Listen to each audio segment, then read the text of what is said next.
നമസ്കാരം,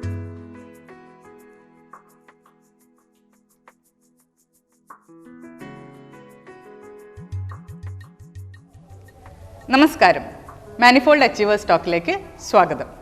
നമ്മൾക്ക് എല്ലാവർക്കും അറിയാം ഗേറ്റ് എക്സാം വളരെ ടഫാണ് അല്ലേ? അതുപോലെ തന്നെ അത് നിങ്ങളുടെ ലൈഫിൻ്റെ ഒരു ക്രൂഷ്യൽ ടേണിംഗ് പോയിൻ്റാണ്. കാരണം വൺസ് ഗേറ്റ് ക്വാളിഫൈ ചെയ്ത് കഴിഞ്ഞാൽ നിങ്ങളുടെ ലൈഫും കരിയറും പല പടികൾ, ഒരു പടിയല്ല പല പടികൾ അപ്ലിഫ്റ്റ് ചെയ്യപ്പെടുകയാണ്. അതാണ് IIT ബ്രാൻഡിൻ്റെ സ്പെഷ്യാലിറ്റി.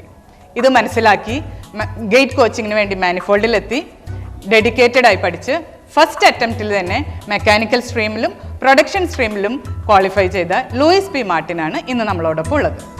ലൂയിസിനെ ഞാൻ സ്വാഗതം ചെയ്യുന്നു.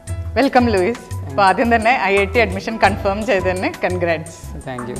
ഏത് IIT-ലാണ് അഡ്മിഷൻ കൺഫേം ചെയ്തിരിക്കുന്നത്? എനിക്കിപ്പോൾ IIT ഖരഗ്പൂരിൽ റിന്യൂവബിൾ എനർജി ടെക്നോളജീസിലാണ് ഇപ്പോൾ അഡ്മിഷൻ കിട്ടിയിരിക്കുന്നത്.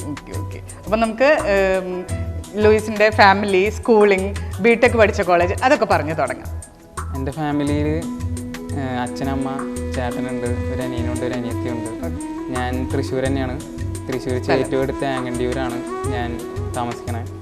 അപ്പോൾ ഞാൻ പഠിച്ചതും അവിടെ ആങ്ങണ്ടിയൂർ തന്നെയാണ്. ആങ്ങണ്ടിയൂർ സെൻറ് തോമസ് സ്കൂളിലാണ് പഠിച്ചത്. അത് കഴിഞ്ഞ് ഞാൻ +2 പകരം ഡിപ്ലോമ ചെയ്ത ആളാണ്. അത് കഴിഞ്ഞ് ലാറ്ററൽ എൻട്രിയിൽ ബിടെക് വിദ്യ എഞ്ചിനീയറിംഗ് കോളേജിൽ ചെയ്തതാണ്. അവിടെ നിന്ന് ഇറങ്ങി ഒരു 6 മാസം വർക്ക് ചെയ്തതിന് ശേഷമാണ് ഞാൻ ഗേറ്റിന് വരുന്നത്. അപ്പോൾ വിദ്യ എഞ്ചിനീയറിംഗ് കോളേജിൽ വെച്ചിട്ടാണോ മാനിഫോൾഡിനെ പറ്റി കേട്ടത്? അല്ല, ഞാൻ വർക്ക് ചെയ്തുകൊണ്ടിരിക്കുമ്പോൾ അവിടെ നിന്ന് ഇറങ്ങാറായപ്പോൾ അപ്പം പറഞ്ഞു ഗേറ്റ് കോച്ചിങ് നോക്കാമെന്ന്. ഞാൻ ആദ്യം പുറത്തു പോകാനാണ് ഉദ്ദേശിച്ചിരുന്നത്. അത് കഴിഞ്ഞ് ഗേറ്റ് കോച്ചിങ് നോക്കാമെന്ന് പറഞ്ഞപ്പോൾ ഗൂഗിളിൽ നമ്മൾ സ്വാഭാവികമായി എല്ലാവരും സെർച്ച് ചെയ്തു. അങ്ങനെ സെർച്ച് ചെയ്തപ്പോൾ കേരളത്തിൽ 2-3 ഇൻസ്റ്റിറ്റ്യൂട്ടേ കണ്ടുള്ളൂ. അതിൽ തൃശ്ശൂരുള്ളത് മാനിഫോൾഡ് മാത്രമായിരുന്നു. അത്യാവശ്യം എല്ലാവരും നല്ല അഭിപ്രായവും പറയുകയും ചെയ്തു. അത്യാവശ്യം നമുക്ക് പറ്റിയ ബഡ്ജറ്റ് പറ്റിയതാണെന്ന് തോന്നിയപ്പോൾ ഞാൻ അവിടെ ചേരാമെന്ന് വിചാരിച്ചു. അങ്ങനെയാണ് ഞാൻ മാനിഫോൾഡിൽ എത്തുന്നത്. അപ്പോൾ മാനിഫോൾഡിലെ ക്ലാസ്സസിൻ്റെ ആ ഒരു എക്സ്പീരിയൻസും പിന്നെ ആ സമയത്ത് എങ്ങനെയാണ് പ്രിപ്പയർ ചെയ്തിരുന്നത് അതൊക്കെ ഒന്ന് പറയുമോ? മാനിഫോൾഡിലെ ക്ലാസ് വളരെ സപ്പോർട്ടീവായിരുന്നു. ഞങ്ങൾ വന്ന് കുറച്ച് പേരുള്ളൂ, കുറേ പേരില്ലാത്തത് എനിക്ക് ഭയങ്കര പ്ലസ് പോയിൻ്റായി തോന്നിയിട്ടുണ്ട്. ഇൻഡിവിജ്വൽ അറ്റൻഷൻ എനിക്ക് കിട്ടിയിട്ടുണ്ട്. അതേപോലെ എല്ലാ ഇൻസ്റ്റിറ്റ്യൂട്ടും ഒരേപോലെ 100% അച്ചീവ് ചെയ്യാൻ പറ്റുന്നില്ല. പതുക്കെ പ്രോഗ്രസ് ചെയ്ത് വരികയാണ് ചെയ്യുക. അതിൽ നല്ലോണം മാനിഫോൾഡ് മാനേജ്മെൻറ്റ് നല്ലോണം ശ്രമിച്ചിട്ടുണ്ട്. നമ്മൾ എന്ത് കാര്യം ചോദിച്ചാലും സപ്പോർട്ടീവായിട്ട് അപ്പം നമുക്ക് അതിനുള്ള റിസൾട്ട് കിട്ടും. അനീഷേട്ടനായാലും മാനേജ്മെൻറ്റിലുള്ള എല്ലാവരും നമുക്ക് എപ്പോഴും സപ്പോർട്ടീവായിട്ടുണ്ട്. അതേപോലെ സോളൈ സാറ് എനിക്ക് ഭയങ്കര സപ്പോർട്ടീവായിട്ട്, എനിക്ക് ഇൻറ്റിമേറ്റ്ലി ഭയങ്കര ഇഷ്ടമുള്ളൊരു സാറാണ്. നമ്മളൊക്കെ എല്ലാ സമയത്തും സപ്പോർട്ട് ചെയ്തത്. സോളൈ സാർ മാനിഫോൾഡിൻ്റെ പാനലിൽ ഒരുപാട് വർഷമായിട്ടുള്ളതാണ്, സീനിയർ ഫാക്കൽറ്റിയാണ്. ആ സീനിയോറിറ്റിയുടെ വ്യത്യാസം നമുക്ക് ശരിക്കും ഡെഫിനറ്റ്ലി കിട്ടിയിട്ടുണ്ട്. കാരണം ക്ലാസ് എടുക്കുമ്പോഴായാലും നമ്മളെ എപ്പോഴും ഇൻട്രാക്റ്റീവായിട്ട് സപ്പോർട്ട് ചെയ്യും. പിന്നെ ക്ലാസ് കഴിഞ്ഞിട്ട് എനിക്ക് അഡ്മിഷൻ്റെ ടൈമിലും കുറേ സപ്പോർട്ട് ചെയ്തിട്ടുണ്ട്. ഞാൻ ഓരോ റിസൾട്ട് വരുമ്പോഴും ഓരോ അലോട്ട്മെൻറ്റ് വരുമ്പോഴും ആളെ വിളിക്കും. ആളതിനനുസരിച്ച് ഗൈഡ് ലൈൻസ് തരും. 2 ദിവസത്തിനുള്ളിൽ ഇപ്പോൾ റിസൾട്ട് വന്ന് 3 ദിവസത്തിനുള്ളിൽ നമുക്ക് അഡ്മിഷൻ്റെ ഇത് ഓപ്റ്റ് ചെയ്യണം. അപ്പോൾ 2ാമത്തെ ദിവസം ആൾ വന്നിട്ടുണ്ടാവും, എങ്ങനെയാണ് ഇത് ചെയ്യേണ്ടത്, ഇതിനും ചാൻസ് കിട്ടാൻ വേറെ ഉണ്ടോ. അപ്പോൾ ഞാൻ അതിനനുസരിച്ചിട്ട് മൂവ് ചെയ്യാറ്. അതുകൊണ്ട് എനിക്ക് ആളെ ഭയങ്കര ഇഷ്ടമാണ്. അതേപോലെ എല്ലാ സാറുമാരും, മാത്സ് സാറായാലും ഇതെല്ലാവരും എനിക്ക് ഇഷ്ടപ്പെട്ടിട്ടുണ്ട്. പിന്നെ ചെറിയ പ്രശ്നങ്ങളില്ലാത്ത ആരും ഉണ്ടാവില്ല. പിന്നെ ഇപ്പോൾ ഫാക്കൽറ്റീസ് കുറേ ഗൈഡ് ലൈൻസ് നിങ്ങൾക്ക് തന്നിട്ടുണ്ടാവുമല്ലോ കോഴ്സിൻ്റെ ഇടയിൽ. അതിൽ എന്തൊക്കെയാണ് ലൂയിസിന് ചെയ്യാൻ പറ്റിയത്? ലൂയിസ് അഡോപ്റ്റ് ചെയ്തത് ഏതൊക്കെയാണ്? ഒന്നാമത്തെ നമ്മൾ എല്ലാ ദിവസവും ട്രൈ ചെയ്യണം എന്നുള്ളതാണ്. ഗ്യാപ്പ് ഒരു ദിവസം ഇട്ടാൽ നമ്മൾ അടുത്ത ദിവസത്തേക്ക് മറന്നു പോകും. അത് ഉറപ്പാണ്. എന്നും ചെയ്യണം. അത് ഞാൻ തുടക്കത്തിലൊന്നും ചെയ്തിരുന്നില്ല. വീട്ടിലായിരുന്നപ്പോൾ എനിക്ക് ഇത്ര ടൈമൊന്നും കിട്ടിയിരുന്നില്ല. ഞാൻ ക്ലാസ്സുകളൊക്കെ കഴിഞ്ഞ് 2 മാസം ഹോസ്റ്റലിൽ വന്നു കൂട്ടുകാരുടെ ഒപ്പം. അവർ ദൂരം എന്ന് പറഞ്ഞാൽ 2 പേര് ഹോസ്റ്റലിലായിരുന്നു. അതായത് മാനിഫോൾഡിൻ്റെ ക്ലാസ്സസ് കഴിഞ്ഞ് റിവിഷൻ്റെ ടൈമിൽ 2 മാസം ഞാൻ ഹോസ്റ്റലിൽ വന്നായിരുന്നു. ആ ടൈമിലാണ് ഞാൻ ഏറ്റവും കൂടുതൽ പഠിച്ചിട്ടുള്ളത്. ഈ നമ്മൾ ഗ്യാപ്പ് ഇടുന്ന ടൈമിൽ നമ്മൾ പെട്ടെന്ന് മറന്നു. ഈ 2 മാസം ഞാൻ ഒരു ഗ്യാപ്പ് വിടാണ്ട് ഫുൾ ടൈം ഇരുന്ന് പഠിച്ചിട്ടുണ്ട്. അപ്പോൾ എത്ര മണിക്കൂറൊക്കെ പഠിച്ചിട്ടുണ്ടാവും? ഞാൻ ഒരു 8 മണിക്കൂർ 9 മണിക്കൂർ ഇരുന്നുണ്ടാവും. ആ 9 മണിക്കൂർ പറഞ്ഞാൽ 4 മണിക്ക് എണീക്കുക. അത് കഴിഞ്ഞ് ഫുഡ് കഴിക്കാനുള്ള ടൈം മാത്രം. പിന്നെ ഞായറാഴ്ച ആണെങ്കിൽ ഒന്ന് പള്ളിയിൽ പോകും, അത്രേ ഉള്ളൂ. ബാക്കി ഫുൾ ടൈം 10 മണി വരെ ആ ഒരു ചെറിയ ഗ്യാപ്പ് ഒഴിച്ച് ബാക്കിയൊക്കെ പഠിക്കാതിരിക്കും. പിന്നെ നമ്മൾ കുറേ ദിവസം അടുപ്പിച്ചിരിക്കുമ്പോൾ ചില ദിവസം നമുക്ക് ബോറടിക്കുമ്പോൾ നമ്മൾ റീഫ്രഷ് ആകുമ്പോൾ പുറത്തിറങ്ങും, അത്ര ചെയ്യുള്ളൂ.